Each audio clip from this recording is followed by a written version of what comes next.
રાજકોટના જસદણમાં આવેલી નગરપાલિકા ફરીથી ચર્ચામાં આવી। 3.16 કરોડ રૂપિયા જેટલું પાલિકાનું વીજ બિલ બાકી છે, જેમાં પાણી પુરવઠા વિભાગનું 3.08 કરોડનું બિલ બાકી છે।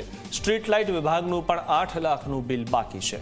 પીજીવીસીએલ તરફથી અગાઉ પણ પાલિકાને નોટિસ મળી ચૂકી છે।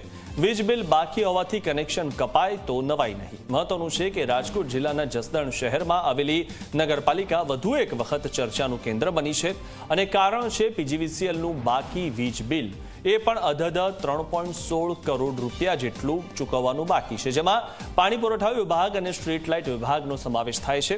આ વીજ બિલની ઉઘરાણી માટે અગાઉ પણ પીજીવીસીએલ તરફથી પાલિકાને નોટિસો આપવામાં આવી હતી।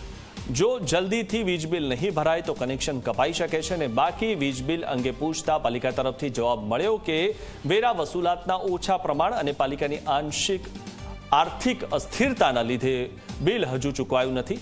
તો બીજી તરફ પીજીવીસીએલનું કહેવું છે કે જો જરૂર પડશે તો કનેક્શન કાપી નાખીશું અને આ મુદ્દે વિપક્ષે પાલિકા સત્તાધીશો પર શાબ્દિક પ્રહારો પણ કર્યા હતા।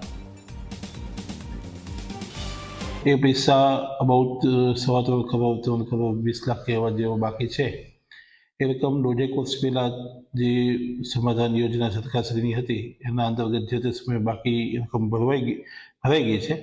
અત્યારે જે રકમ છે એ પર ભરવાનો પ્રયત્ન કરીએ છીએ, પણ જે નગરપાલિકાની વસૂલાત હોવી જોઈએ એ પ્રમાણમાં વસૂલાત નથી અને નાણાકીય રીતે પૂર્વનો ઇતિહાસ જોઈએ તો પણ જસદણ નગરપાલિકામાં એ વસૂલાતનું પ્રમાણ હોવું જોઈએ એ ઓછું છે। એના માટે નગરપાલિકા દ્વારા વસૂલાત માટેની પ્રયત્નો કરવામાં આવ્યા છે અને નગરપાલિકા દ્વારા રિકવરી કરી અને પ્રયત્ન થશે કે બને એટલું વહેલું એ નગરપાલિકા જસદણનો જે કાંઈ વીજ બિલ બાકી છે એના માટેનો પ્રયત્ન કરવામાં આવશે।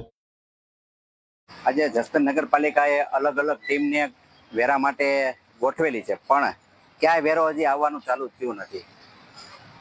નગરપાલિકામાં અત્યારે હાલ જે રોડ રસ્તા ખરાબ થઈ રહ્યા છે એના બિલ ચૂકવવામાં ચીફ ઓફિસર અને પ્રમુખ અત્યારે વ્યસ્ત છે, કારણ કે ત્યાં થોડી માલ મલાઈ અને ટકાવાળી જે મળતી હોય। બિલ 3 કરોડ 16 લાખ જેટલી રકમ બાકી છે, જેમાં 3 કરોડ 8 લાખ પાણી પુરવઠાના છે તથા 8 લાખ રૂપિયા સ્ટ્રીટ લાઇટ બાકી છે।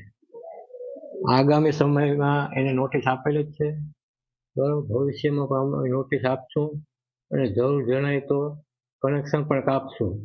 સામાન્ય નાગરિક જો બિલ ભરવા તાત્કાલિક ભરતા હોય તો નગરપાલિકાએ ભરવું જોઈએ।